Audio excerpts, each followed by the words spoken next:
올해에 그 많은 한국 교회들이 사도행전 말씀을 가지고 이 한 해를 함께 설교하자라고 하여서 본문을 함께 나누고 이제 1년을 시작을 하게 되었습니다. 본래 오늘 본문은 사도행전 1장 1절에서 11절까지인데 저희는 이제 표어 말씀이 있기 때문에 표어 말씀을 함께 나누고 또 다음 주부터 그 교회들이 정한 순서에 따라서 사도행전 말씀을 증거하려고 합니다. 왜 그렇게 말씀을 함께 나누어서 그 대부분의 많은 교회들이 사도행전의 말씀으로 올 한 해를 나아가려고 하는가, 그것을 좀 간단히 설명을 해드리려고 합니다. 세계에는 교회가 있고 그 교회들이 함께 연합된 단체들이 있습니다. 그리고 그 단체들이 또 연합된 연맹이라고도 하는 또 더 큰 그런 단체들이 있습니다. 그 중에서 아마 여러분들도 들어보셨을 세계교회협의회라는 WCC라는 큰 단체가 있습니다. 몇 해 전에 우리나라 부산에서도 세계대회를 개최한 적이 있습니다. 이 WCC는 1948년도 네덜란드 암스테르담에서 처음 모임을 시작을 하고 그렇게 기독교 연합 운동 단체로서 지금까지 오고 있습니다. 이들을 말하는 다른 말로 에큐메니칼 운동이다라고도 이야기합니다. 에큐메니칼 운동. 에큐메니칼이 무슨 뜻이냐면 오이코스라는 말에서 왔는데 헬라어 오이코스는 집이라는 뜻입니다. 그리고 이 에큐메니칼이라는 그 단어의 뜻은 우리 성경의 표현으로 보면 하나님의 권속이라는 표현이 있거든요. 권속. 집 안에 살고 있는 모든 사람들은 뭐 아들이나 딸이나 또 종이나 한 집안 식구들이지 않습니까? 한 목적을 위해서 존재하는 그것을 이제 권속이라고 하는데 이 에큐메니칼이라는 뜻은 그 권속이라는 말입니다. 그래서 WCC는 어떤 운동을 하고 있냐면 기독교 안에 수많은 분파들이 있고 교파들이 있고 저마다의 그런 나눔 속에서 다툼들이 있지요. 이런 것들을 그치고 우리가 하나로 화해하여서 하나가 되자.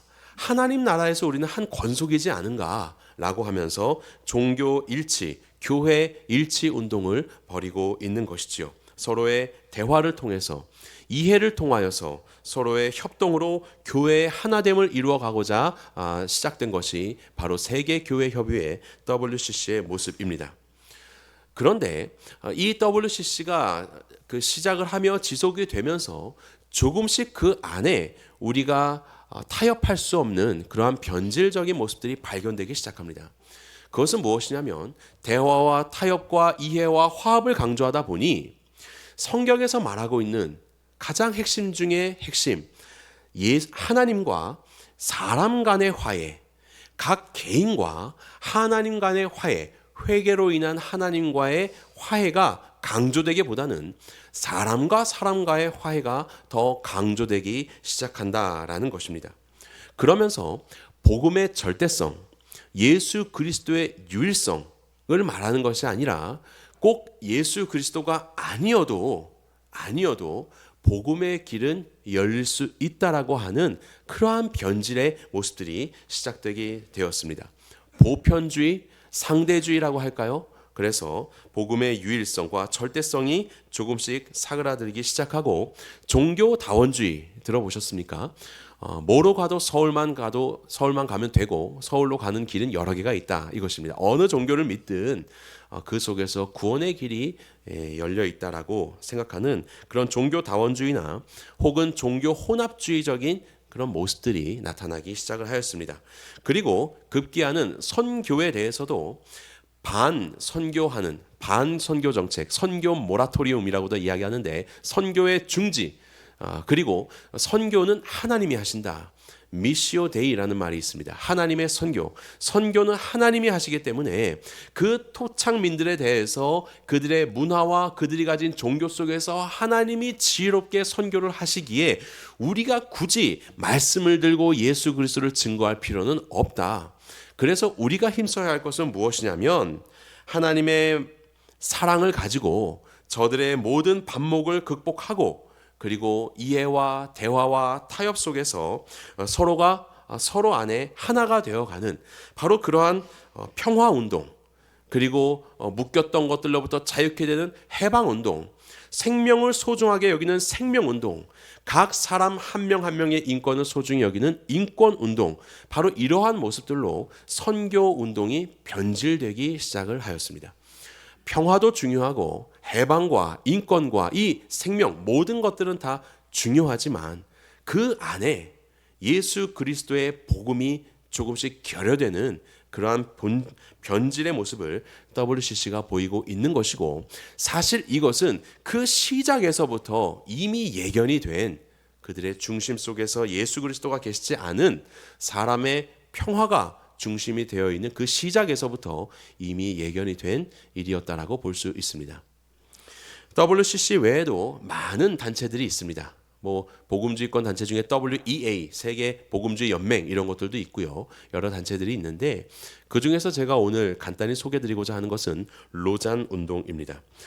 세계 복음화 국제 대회라고도 명칭을 하는데 흔히 우리는 로잔 운동이라고 이야기합니다.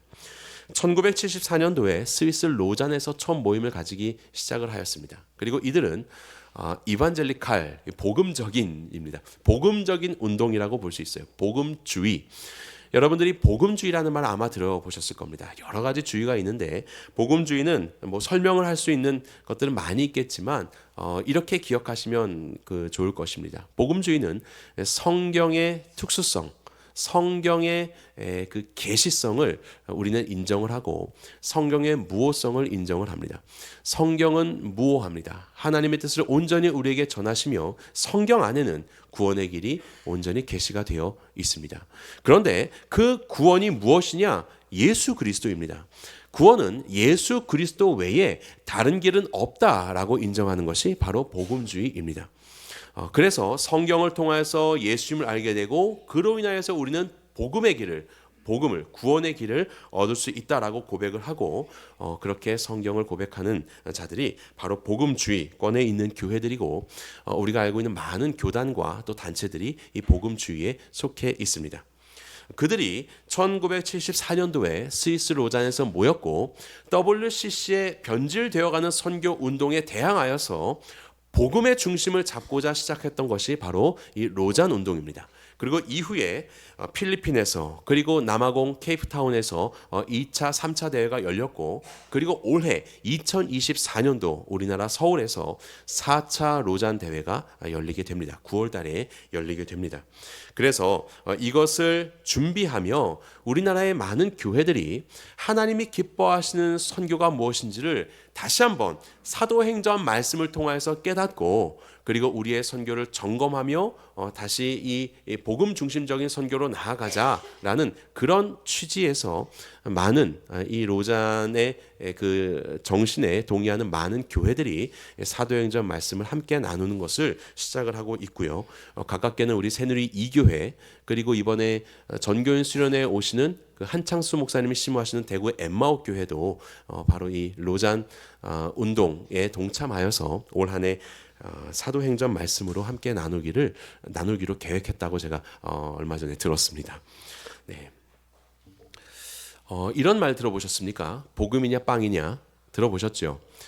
흔하게는 사실 빵이냐 복음이냐 이걸 더 많이 들어보셨을 겁니다. 빵이냐 복음이냐. 그런데 본래 이런 말들을 쓸 때 우리에게 더 중요한 것을 앞서서 쓰거든요. 그래서 제 아무리 대국인 미국과 우리나라가 경기를 치른다 하여도 미국과 대한민국이 경기를 치른다고 하지 않고 대한민국과 미국이 경기를 치른다라고 우리는 이야기를 하죠. 그렇게 중요한 것을 앞서서 이야기하는데 흔히 우리에게 알려진 바는 빵이냐 복음이냐 이 말입니다. 빵을 우선시하고 있는 그런 그 뉘앙스가 담겨 있지요. 저는 일부러 복음을 앞으로 두었습니다. 복음이냐 빵이냐입니다. 이 문제예요. 구원이 중요한가? 구명이 중요한가? 여러분들은 어떻게 생각하십니까? 성경에서 무엇을 말씀하고 있을까요? WCC는요, 빵을 중요하게 생각하다 보니 조금씩 복음이 흐려지게 되었습니다. 그리고 어떤 경우는요, 빵을 중요하게 생각하지 않고 복음만 중요하게 생각하다 보니 정말로 줄이고 헐벗고 고통받고 있는 이웃들에게 하나님의 말씀만 전하고 있는 것이에요. 그들은 당장 먹을 것이 없는데 당장 그들의 부조리한 사회 속에서 어려움을 겪고 있는데 그것은 외면하고 그냥 복음만 전하고 있고 천국만 소망하자고 하는 이런 극단적인 선교의 모습들도 있었습니다. 하나님의 말씀은 분명합니다. 복음과 빵 모두를 다 가져갑니다. 이것이 예수님의 사역이었어요. 예수님은 찾아오셨고 치료하셨고 함께 하셨습니다. 복음을 증거하셨죠. 그렇지만 예수님의 별명이 무엇인지 아십니까? 예수님의 별명은 먹보예요. 먹보. 먹기를 탐하는 자. 시간만 나면 사람들과 함께 하셨고 소외된 자들과 함께하여 식탁의 교제를 나누셨던 먹기를 탐하는 자. 이렇게 사람들이 부를 정도로 우리 예수님은 그들의 삶의 모든 문제와 상황마다 함께 하시지 않으셨습니까? 이 모든 것들은 우리 교회가 함께 가져가야 할 우리의 사명입니다. 그런데 복음과 빵이 때로는 이것이 대립하여서 하나만 취해야 될 때가 있다면 무엇을 취해야 되는가? 그것은 복음이다. 이것을 말하는 것이 바로 로잔 운동입니다. 우리가 놓쳐왔었던 그들의 아픔과 그들의 고통을 살펴보고 함께 울어주는 자리에까지 가야 한다는 이 선교를 회복하고 그럼에도 불구하고 우리의 중심은 예수 그리스도의 복음에 있다는 것을 예수님의 유일하심에 있다는 것을 다시 한번 기억하며 선교하자라고 하는 이 운동이 바로 로잔 운동입니다. 로잔 운동 안에도 많은 기독교 단체가 있다 보니 저마다의 그 색깔이 또 나름 있지요. 스펙트럼이 워낙 넓습니다. 하지만 그럼에도 불구하고 예수 그리스도 중심의 복음을 가지고 이 균형을 맞춰서 가는 숙제가 언제나 우리 안에 있습니다. 이것은 우리 교회도 마찬가지예요. 우리 새누리 교회도 예수 그리스도 중심의 복음을 가지고 가는 교회가 될 수 있도록 우리의 많은 말씀들과 우리의 행사들과 행하는 모든 일들과 우리의 나눔들이 날마다 오늘도 조정되어 가야 하는 것이에요. 어느 인간적인 단체가 완벽한 단체가 있겠습니까? 그렇기 때문에 더욱더 기도하며 우리는 깨어 있어야 하는 것이지요. 오늘 본문을 보면 본문 이전 구절들을 보면 여러 가지 그 정황이 있던 것을 우리는 살펴보게 됩니다. 그 중에 하나가 무엇이냐면 바로 유대 주술사들이에요. 유대의 마술사들. 에베소라는 곳에 있었던 이 이야기입니다. 당시에 에베소는 주술과 마술을 하는 자들이 참 많았다고 합니다. 그래서 유대 주술가들이 이렇게 그 전국을 돌아다니다가 에베소라는 도시가 특별히 이런 주술에 관심이 있기 때문에 이곳에 모여서 주술 행위를 했다고 해요. 그 주술의 내용들을 보면 이것은 그들의 주술서 또 뭐 마법서라고 볼 수 있겠죠. 파피루스 종이에 적혀 있는 것입니다. 이 내용을 보면 나름대로의 그 마법의 주문들이 적혀 있는데 이런 말도 있다고 합니다. 나는 히브리인들의 하나님 예수님을 통하여 당신에게 말합니다. 이것이 주술의 내용이에요. 저마다의 힘이 써 보이는 많은 이름들을 의탁하여서 그 주술을 하겠죠. 아브라카타블라 뭐 이러면서 그 중에서 한 주술 중에 하나가 나는 히브리인들의 하나님 예수님을 통하여 당신에게 말합니다. 이렇게 예수님의 이름이 언급된 그런 주문도 있다고 합니다. 사도 바울이 에베소에 이르게 되었을 때 그는 복음을 증거하였습니다. 그렇지만 복음만 증거한 건 아니었어요. 그들의 삶의 필요가 무엇인지를 살피고 그것들을 채웠죠. 바울은 기도하여서 아픔과 질병 가운데 있는 자들을 치유하였습니다. 그리고 귀신, 악한 영들에게 쌓여진 그런 영혼들에게 예수 그리스도의 이름으로 축기하여서 그들을 노임받게 하는 그 해방의 일을 바울이 하였습니다.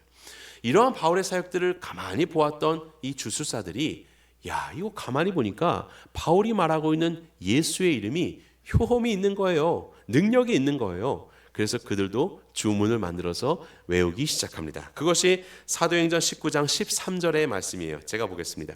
내가 바울이 전파하는 예수를 의지하여 너에게 명하노라. 이것이 그들의 주문 중에 하나였습니다. 예수라는 이름이 능력이 있으니 바울이 증거하는 그 예수, 내가 그 예수의 이름에 의지해서 너에게 명한다. 뭐 귀신아 나가라. 뭐 이렇게 하고 있는 것이지요. 그것이 바로 유대 주술사들이 행하고 있는 흉내였습니다. 그 중에서 스게와라고 하는 제사장이 있었고 그 제사장이 7 아들이 있었습니다. 그 아들들도 14절에 보면 이 일을 행하였던 것이에요. 바울이 말하는 예수의 이름으로 귀신아 물러가라. 뭐 아프마 치유되어라. 병들아 떠나가라 라고 했던 것입니다. 자, 그러자 무슨 일이 벌어졌냐면 15절에 내가 예수도 알고 바울도 알거니와 너희는 누구냐. 귀신 들린 사람이 오히려 이 스게와의 아들들에게 네가 말하고 있는 예수도 내가 알고 바울도 내가 아는데 넌 누구냐? 라고 하면서 떠나가기는커녕 오히려 이 스게와의 아들들을 막 더 못살게 구는 그런 행동을 하게 되었습니다. 우리는 여기서 알게 되죠. 예수님이라는 그 이름, 그 이름에는 능력이 있는데 그것이 무슨 기계적인 힘을 발휘하는 것은 아닙니다. 마치 부적에다가 예수 그리스도라고 써놓고 붙여놨다고 해서 거기에 무슨 능력이 나타나는 것이 아니에요. 예수님은 살아계신 하나님이십니다. 오늘도 살아계셔서 인격적인 분으로 계시는 분이시요, 그분과 함께 그분을 신뢰하고 믿는 자를 통하여서 예수 그리스도를 주인으로 모시고 그분을 신뢰하는 자의 그 믿음을 통하여서 성도가 간구할 때 살아계신 예수님께서 당신의 주권 아래에서 역사하시는 것이지, 무슨 예수님이라는 그 이름을 붙여놓고 그것을 말한다고 하여서 그것이 능력을 바라는 그런 기계적인 그런 분은 아니라는 것을 우리는 여기서 알게 되는 것이죠. 껍데기로 아는 예수님, 다른 여러 이름들도 있고 그 중에서 예수님이라는 이름을 써서 주문으로 외워서 그 중에 하나 걸리기만 하여라, 뭐든지 잘 되면 되겠지라고 하는 이런 껍데기만 아는 예수님과의 관계가 결여된 그러한 것은 참된 신앙이 아니라는 것을 우리는 여기에서 발견하게 되는 것이에요. 예수님을 향한 진정한 믿음이 있는가? 정말로 예수님이 나의 삶의 구세주와 주인으로서 나와 관계하는 살아계신 하나님이신가? 바로 이것이 핵심이라는 것입니다.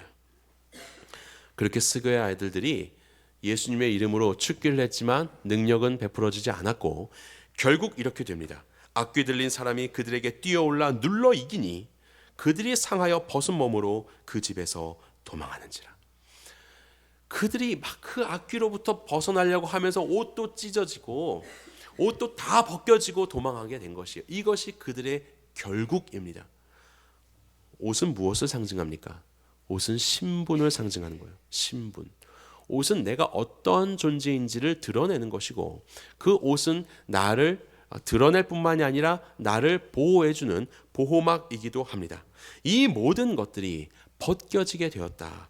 그의 신분이 사라지게 되었고 그가 유지하고 보이고 있었던 그의 삶의 그 모든 더미들이 다 무의미한 것이 되었다라는 것을 보여주고 있는 것이에요. 결국 그들이 따랐었던 그들의 삶은 거짓이었다, 무력한 것이었다라는 것이 증명되게 된 것입니다. 제가 돈을 가져왔습니다. 딱 봐도 가짜죠? 네. 돈 복사하시면 안 됩니다. 이 돈이요, 이 돈을 가지고, 이 5만 원권을 가지고 이런저런 게임을 하면서 뭐 재밌게 놀 수 있습니다. 그래서 우리가 잘 아는 그런 보드게임들처럼 이 돈을 많이 모아서 막 은행 역할도 하고 이것으로 땅도 사고 이것으로 호텔도 사고 이렇게 하면서 재미있게 놀 수 있어요. 그게 이 돈이에요. 그래서 왁자지껄 나는 부자다, 나는 이런 일을 할 수 있다, 즐겁게 시간을 보낼 수 있습니다. 그런데요, 정작 이 돈을 가지고 정말로 이것이 재화의 가치가 필요한 그 순간 세상으로 나아가서 이것으로 물건을 사려고 한다면 받아들여지지가 않죠. 이것을 가지고 은행에 가서 무엇인가를 하려고 한다면 결코 받아들여지지가 않습니다. 물론 이 껍데기의 모습을 가지고 지금까지 재밌게 놀 수는 있습니다. 그것이 무의미한 것은 아니에요. 하지만 정말로 이것이 가치가 있느냐라는 것을, 이 재화의 가치를 판단해야 될 때가 오면 이것은 아무것도 아닌 거예요. 아무것도 아닌 거예요. 그냥 종이짝에 불과한 것이에요. 이와 같습니다. 우리가 많은 것들을 의지하고 세상 가운데 그 의미를 추구하고 우리의 생명, 우리의 해방, 우리의 인권, 너무나도 중요한 것입니다. 우리의 화해, 평화로운 삶, 참 중요한 것이에요. 그런 삶을 우리가 살다가 이제 그날이 이르러서 진짜 옳고 그름을 가리는 참된 재판장이신 하나님 앞에 서게 될 때에 우리가 무엇을 내어놓을 수 있을까요? 우리가 죽음이 아니라 참된 생명의 삶을 살았다는 그것으로 무엇을 내어놓을 수 있을까요?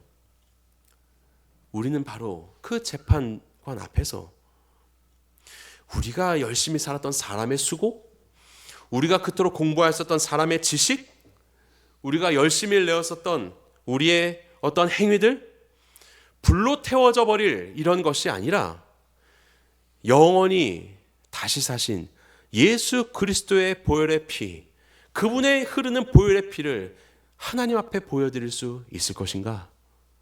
이것이 중요한 것이죠. 그 어떤 그럴싸한 것도 그 마지막 때에 우리를 감싸줄 수 없습니다. 우리는 벗은 몸으로 발견될 것입니다. 오직 예수 그리스도의 의의 옷만이 우리를 감싸셔서 불로 태워지지 않은 옷으로서 우리를 살게 하실 것이에요. 그래서 우리가 날마다 점검해야 할 것은 바로 이것입니다. 예수 그리스도의 보혈이 내 안에 흐르고 있는가?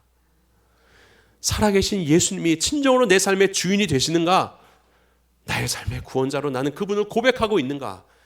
그래서 그날이 되었을 때 하나님 앞에 내어드릴 것 아무것도 없지만 예수 그리스도의 의의 옷으로 주님 앞에 설 수 있는 우리의 존재가 되는가? 바로 이 구원의 확신이 우리 안에 있어야 하는 것입니다. 여러분들은 이 구원의 확신이 있으십니까?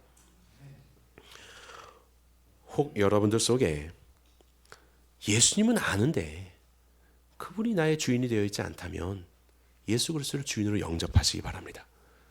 예수님만이 여러분들을 그날에 다시 살게 하실 수 있는 유일한 생명의 길이 되신다는 것을 기억하십시오. 혹 여러분들 중에 나는 예수님을 믿고 주인으로 영접하고 예수님 나의 주인이라고 고백하는데 사실 이 확신이 크지 않으신 분 계십니까? 그래서 지금도 혹 그때가 되면 내가 진짜 구원받을 수 있을까? 라는 그런 염려 속에서 오늘도 살아가시는 분 계시지 않으십니까? 고린도전서 12장 3절은 이와 같은 말씀을 하세요. 하나님의 영어로 말하는 자는 누구든지 예수를 저주할 자라 하지 아니하고 이렇게 말씀하셨습니다. 하나님의 영이 내 안에 있으면요 예수님을 저주하지 못한다라고 했어요. 성경에서 말씀하신 예수님을 아멘으로 그렇게 응답하지 예수님을 저주하고 수많은 이름 중에 그냥 하나일 뿐이다 라고 그렇게 예수님을 격화시킬 수 없다라고 말하고 있습니다. 그러면서 또 성령으로 아니하고는 누구든지 예수를 주시라 할 수 없다고 했어요. 예수님을 주인이라고 정말로 고백하신다면 비록 내 삶은 그렇지 못하지만 그럼에도 불구하고 이 순간 예수님이 정말 내 삶의 주인이 되셔야 하는데 나의 구원자가 되셔야 하는 건 맞는데 내가 혹시라도 그러지 않고 살아가면 어떡하지라는 그런 불안한 마음이 드십니까? 염려하지 마십시오. 여러분들은 예수님을 주인으로 고백하고 계시는 거예요. 그래서 더 예수님을 주인으로 고백하려고 혹시라도 그 길을 떠날까 봐 두려워하고 계시는 것입니다. 두려워하지 마십시오. 구원의 확신을 가지시기 바랍니다. 여러분들이 고백하는 대로 여러분들이 염려하시는 대로 정말로 예수님은 여러분들의 구세주와 주인이 되시는 거예요. 성령이 아니고서는 이것을 고백할 수 없다라고 말씀하셨으니 여러분들 안에는 성령 하나님이 계신 것이요 이제 우리가 할 것은 더 이상 그 긴가민가하는 이런 사탄의 속임에 빠지지 않고 맞습니다 주님, 주님이 나의 주인 맞습니다, 구원자 맞습니다 라는 것을 고백하며 예수 그리스도의 다스림 안에서 살아가는 우리가 되어야 할 것입니다. 문제는 그러든지 말든지 죽어봐야 알겠지 이렇게 생각하는 성도님이 계시다면요 아니에요. 그것은 바른 믿음 아닙니다. 그것이 문제인 것이죠. 세상에서 말하는 종교다원주의 또 평화, 사람들의 삶을 윤택하고 평안하게 하고 그들을 건강하게 살 수 있게 하는 그런 삶, 힘들 때 서로를 의지하고 서로의 분노와 폭력을 잠재우고 서로를 환대하고 그 안에서 사랑으로 따뜻한 공동체를 이루어가는 그런 모습들 참으로 귀하죠. 이를 위해서 우리는 윤리를 만들고 종교를 만들고 의지하고 또 국가의 역할을 서로가 가져가고 이 모든 것들을 위해서 개개인의 교육을 계몽을 하는 것 다 중요한 일일 수 있습니다. 하지만 진정한 평화는 참된 평강의 왕이신 예수 그리스도의 다스림 안에서만 있다는 것을 우리는 기억해야 할 것입니다. 그 외의 모든 예수님 빠진 평안은 다 거짓된 평안이요 벗은 몸으로 발견될 결국이라는 것을 우리는 기억해야 할 것입니다. 오직 샬롬의 왕, 평강의 왕이신 예수님 안에서만 진정한 평안이 있고 진정한 평화가 유지되며 영원한 평화로서 우리에게 있다는 것을 기억하고 구원의 능력이신 주의 말씀만을 의지하시는 진정한 힘 되시는 주의 말씀만 의지하시는 우리 모두가 되기를 주님의 이름으로 축원합니다. 두 번째, 오늘 본문의 하반절 보시면 흥왕하여 세력을 얻으니라 라고 말씀하고 있습니다. 흥왕하다, 이것은 아욱사노, 우리가 지난 특세를 통하여서 살펴본 그런 단어이지요. 하나님의 말씀이 흥왕하여서 세력을 얻었다. 이것은 무슨 세력입니까? 예수님을 믿고 주인 되심을 고백하는 예수님을 사랑하는 자들을 말하고 있는 것이에요. 자, 본문의 19절을 보도록 하겠습니다. 또 마술을 행하던 많은 사람이 그 책을 모아가지고 와서 모든 사람 앞에서 불사르니 그 책값을 계산한즉 은 5만이나 되더라. 어떻게 하나님의 말씀이 힘이 있어 흥왕하여 세력을 얻게 되었는가?